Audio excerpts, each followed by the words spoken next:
Hello friends, एक सच्ची कहानी के साथ। लाजो ने कहा, तुस्सी काटो बापूजी, मैं मुसलमानी नहीं बनूंगी। हृदय को द्रवित करने वाली भारत विभाजन की सत्य घटना। एक पिता, 7 बेटियां और गुजरावाला का एक कुआं। पूरी पोस्ट पढ़ लेंगे तो रोंगटे खड़े हो जाएंगे और सब कुछ आपको आपकी आंखों के सामने होता हुआ प्रतीत होगा। गुजरावाला पाकिस्तान पंजाब का एक शहर। सरदार हरि सिंह नलवा की जमीन। यहाँ कभी एक पंजाबी हिंदू खत्री परिवार भी रहता था। मुखिया थे लालाजी सिर्फ बलवंत खत्री। बड़े जमींदार शानदार कोठी थी। लालाजी का एक भरा पूरा परिवार इस कोठी में रहता था। पत्नी थी प्रभावती और बच्चे थे 8। 7 बेटियां और एक बेटा। लालाजी के बेटे बलदेव की उम्र तब 20 साल थी। उससे छोटी लाजवती लाजो 19 साल की। राजवती रज्जो 17 तो भगवती भागो 16 की थी। पार्वती 15 साल और गायत्री 13 तथा ईश्वरी 11 बरस की थी। सबसे छोटी उर्मिला उर्मी 9 बरस की थी। जल्दी फिर से कोठी में किलकारियां गूंजने वाली थी। प्रभावती पेट से थी। यह साल 1947 की बात है, जब आजादी के साथ भारत का सांप्रदायिक आधार पर विभाजन हुआ था। गुजरांवाला के आसपास इलाकों से हिंदू सिखों की कत्लेआम की खबरें आने लगी थी। अल्लाह अकबर और ला इलाहा का शोर करती भीड़, यलगार करती काफिरों की औरतें, भारत ना जा पाए, हम उन्हें हड़प लेंगे। पर लालाजी बेफिक्र थे। उन्हें तो गांधी के आदर्शों पर यकीन था। उन्हें लगता था यह कुछ मजहबी मदांध है, 2-4 दिन में शांत हो जाएंगे। और गुजरांवाला तो जट गुज्जरों और राजपूत मुसलमानों का शहर है। सब अव्वल अल्लाह नूर उपाया गाने वाले लोग हैं। बाबा बुल्ले शाह और बाबा फरियाद की कविताएं पढ़ते हैं। सूफी मजार पर जाते हैं। लाला जी का मन कहता था सब भाई हैं, एक दूसरे का तो खून नहीं बहाएंगे। 18 सितंबर 1947 एक सिख डाकिया हाँफते हुए हवेली पहुंचा। चिल्लाया, लाला जी, इस जगह को छोड़ दो, तुम्हारी बेटियों को उठाने के लिए वो लोग आ रहे हैं। लाजो को सलीम ले जाएगा, रज्जो को शेख मोहम्मद, भागो को लाला बालवंत ने उस डाकियों को जोरदार तमाचा जड़ा। कहा, क्या बकवास कर रहे हो सलीम? मुख्तार भाई का बेटा है। मुख्तार भाई हमारे परिवार की तरह है। उसका जवाब था, मुख्तार भाई ही भीड़ को लेकर निकले हैं लाला जी। सारे हिंदू सिख भारत भाग रहे हैं। 300-400 लोगों का एक जत्था घंटे भर में निकलने वाला है। परिवार के साथ शहर के गुरुद्वारे पहुंची। यह कहकर वह सिख डाकिया सरपट भागा। उसे दूसरे घर तक भी शायद खबर पहुंचानी रही होगी। लालाजी पीछे मुड़े तो 7 महीने की गर्भवती प्रभावती की आंखों से आंसू निकल रहे थे। उसने सारी बात सुन ली थी। उसने कहा, लालाजी, हमें निकल जाना चाहिए। मैंने बच्चों से गहने पैसे कागज बांध लेने को कहा है, पर लालाजी का मन तो नहीं मान रहा था। कहा, हम कहीं नहीं जाएंगे, सरदार झूठ बोल रहा है। मुख्तार भाई ऐसा नहीं कर सकते, मैं खुद उनसे बात करूंगा। प्रभावती ने बताया, वे पिछले महीने घर आए थे।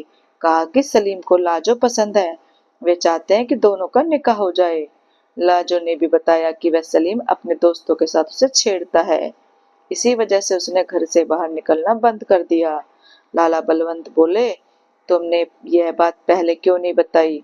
मैं मुख्तार भाई से बात करता। प्रभावती बोली, आप भी बहुत भोले हैं। मुख्तार भाई खुद लज्जो का निकाह सलीम से करवाना चाहते हैं, अब उसे जबरन ले जाने के लिए आ रहे हैं। गुरुद्वारा हिंदू सिखों से खचाखच भरा था। पुरुषों के हाथों में तलवार थी। गुजरांवाला पहलवानों के लिए मशहूर था।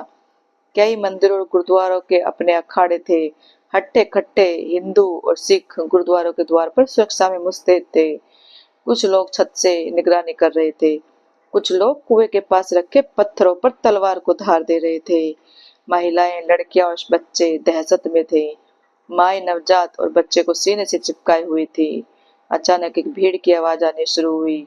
यह भीड़ बड़ी मस्जिद की तरफ से आ रही थी। वे नारा लगा रहे थे, पाकिस्तान का मतलब क्या? ला इल्ला इल्ला। हंस के लिखता पाकिस्तान, खुद खून नाल लेवेंगे हिंदुस्तान, कारो काटना से दिखावेंगे, किसी मंदिर विच घंटी नहीं बजेगी। हुण हिंदू दी जनानी बिस्तर विच ते आदमी शमशान विच। प्रभावती खिड़की के पास बेटियों के साथ बैठी थी। इकलौता बेटा मुख्य दरवाजे के बाहर मुस्तैद था। अचानक भीड़ की आवाज शांत हो गई। फिर मिनट भर के भीतर ही ला इल्ला का वही शोर शुरू हो गया। हर सेकंड के साथ शोर बढ़ती जा रही थी।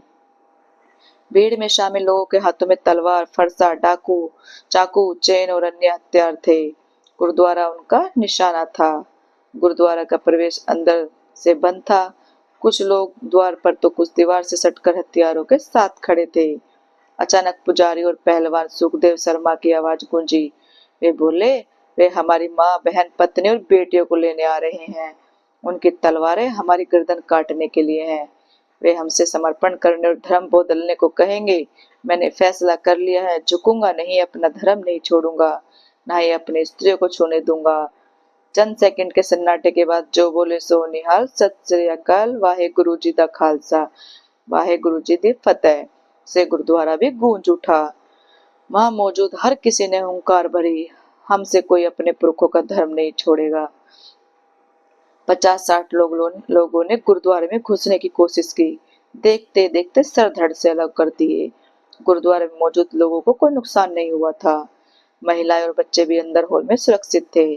यह देख वह मजहबी भीड़ गुरुद्वारे से थोड़ा पीछे हट गई। करीब 30 मिनट तक गुरुद्वारे से 50 मीटर दूर वे खड़े होकर मजहबी नारे लगाते रहे। ऐसा लग रहा था मानो उन्हें किसी चीज का इंतजार है। जिसका इंतजार था वो आ गए थे। हजारों का हुजूम। बाहर हजारों लोग, गुरुद्वारों के अंदर मुश्किल से 400 हिंदू और सिख, उनमें 50-60 युवा, बाकी बुजुर्ग, महिलाएं और बच्चे। अंतिम लड़ाई का क्षण आ चुका था। भीड़ ने एक सिख महिला को आगे खींचा। वह नगिन और अचेत थी। भीड़ में शामिल कुछ लोग उसे नोच रहे थे। अचानक किसी ने उसका वक्ष तलवार से काट डाला और उसे गुरुद्वारे के भीतर फेंक दिया। गुरुद्वारे में मौजूद गुजरांवाला के हिंदू सिखों ने इससे पहले इस तरह की बर्बरता के बारे में सुना ही था। पहली बार आज आंखों से देखा। अब हर कोई अपनी स्त्री के बारे में सोचने लगा। यदि उनकी मौत के बाद उनकी स्त्री उनके हाथ लग गई तो क्या होगा। उन्हें अब केवल मौत ही सहज लग रही थी, उसके अलावा सब कुछ भयावह। भीड़ ने दरवाजे पर चढ़ाई की। कत्लेआम मच गया। हिंदू सिख लड़े बांकुरों की तरह, पर गिनती के लोग हजारों के हुजूम के सामने कितनी देर टिकते। लाजो ने कहा, तुसी काटो बापूजी, मैं मुसलमानी नहीं बनूंगी।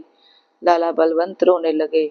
आवाज नहीं निकल पा रही थी। लाजो ने फिर कहा, जल्दी करिए बापूजी। लाला बलवंत फुट फुट कर रोने लगे। भला कोई बाप अपने ही हाथों अपनी बेटियों की हत्या कैसे करे। लाजो ने कहा, यदि आपने नहीं मारा तो वो। मेरे वक्ष बात पूरी होने से पहले लाला जी ने लाजो का सिर धड़ से अलग कर दिया। अब राजो की बारी थी। फिर भागो पारो, गयो ईशो और आखिरकार उर्मी। लाला जी हर बेटे का माथा चूमते गए और सिर धड़ से अलग करते गए। सबको एक एक कर मुक्ति दे दी। लेकिन उस मजहबी भीड़ से मृत महिलाओं का शरीर भी सुरक्षित नहीं था। नर पिशाचों के हाथ बेटियों का शरीर न छू ले, यह सोच सबके शव को लाला जी ने गुरुद्वारे के कुएं में डाल दिया।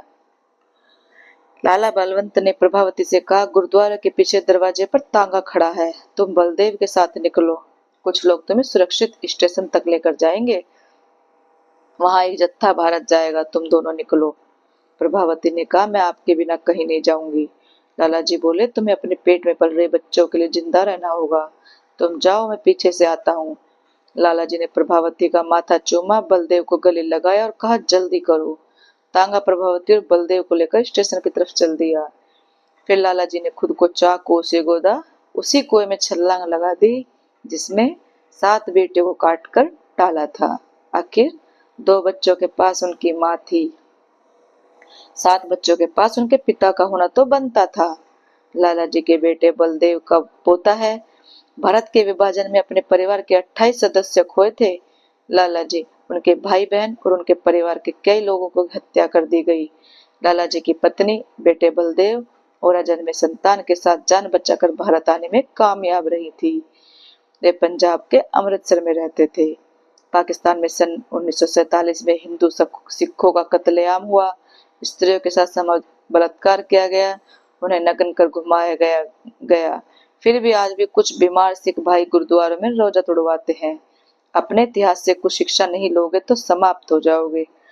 तो दोस्तों कैसी लगी आपको ये कहानी? अच्छी लगी हो तो प्लीज लाइक, कमेंट और शेयर करना और चैनल को सब्सक्राइब करना। Thank you.